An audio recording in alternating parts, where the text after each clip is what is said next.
I'll start the story like this. On the American frontier, on the Tennessee frontier, near the border of the Cherokee Nation, this family of Scott-Irish people who had been pushing west for several generations settled. The father passed away and left a widow with several children, and one of the younger boys, they never could get him interested in farming. They couldn't get him interested in keeping their stores. He just was kind of a wild child. He liked to participate in athletics, you know, races and read the classics and chase women, but he didn't really like to work very much. And so part of the customers in the store were Captain Jack Rogers' sons, James and John. And he started hanging out with them, as we'd say nowadays, and pretty soon he just moved in with them. John Jolly lived there, and he was the town chief. They were well-spoken. They had nice homes, fast horses. This guy hung out with them a lot. He took all the classics, the books that you had to read to be educated in those days, and just took them to his foster father, Chief Jolly's house, and lived there. They had plenty of servants and plenty to eat, and you could fish and hunt, and somebody else did all the hard work, and he read and learned to speak fluent Cherokee. He eventually went back to the white people and taught school and got into politics. And then he gets him a pretty good job as the governor of Tennessee.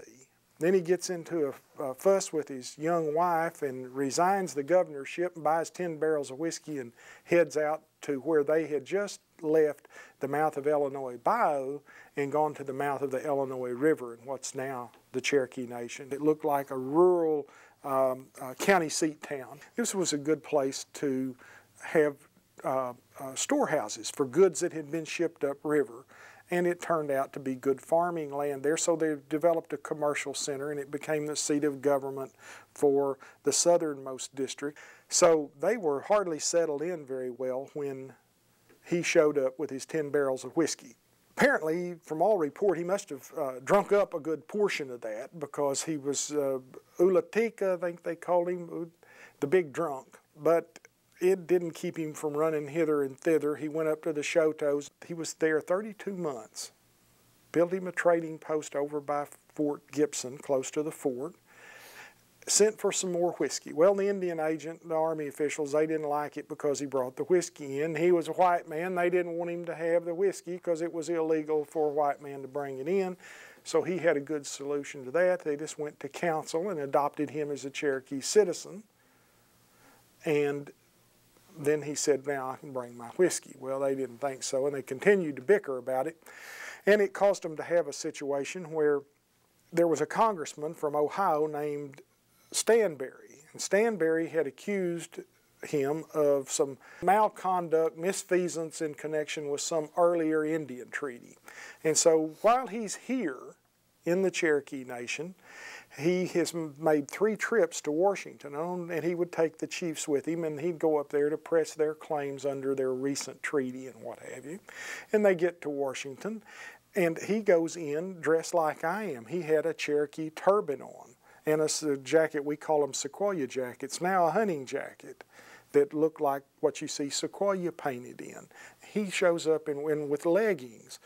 Shows up in Washington, this former congressman, former governor of Tennessee, heir to Andrew Jackson's political dynasty, dressed like a Cherokee Indian. Quite a stir. Of course, he's a big, tall, nice-looking guy.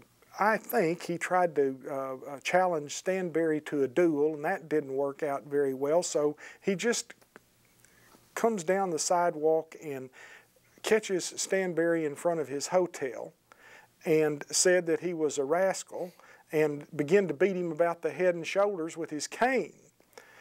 Although he was a private citizen, although he was a Cherokee citizen, Congress saw fit to try him for beating Congressman Stanberry in the Congress. So they had a trial.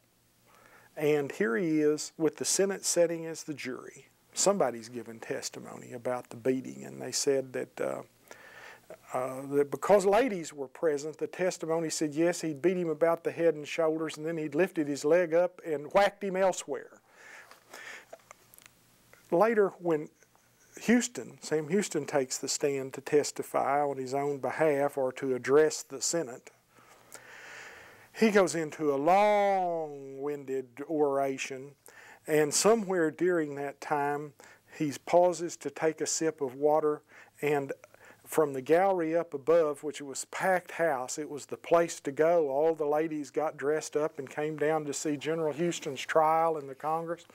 There was, floated down from the gallery, a bouquet of roses fell at his feet, and a feminine voice was heard to say, "Oh, I'd rather be Houston in a dungeon than Stanberry on a throne." It was said that General Jackson gave him the money for a decent set of clothes because he didn't go to the trial in his Indian attire, but he goes home. Somewhere during that same period of time, he stood for council, tried to get himself elected to the Cherokee Council. Owing to his liberal intake of libations, and he drunk too much whiskey, the Cherokees wouldn't elect him. So we can't get elected, get in Cherokee politics, so he just got on a jackass and rode across the Red River, and you know that's the moral of the story is what we do with Cherokee rejects. If you want to go to Texas, they might make you the president. You just can't tell.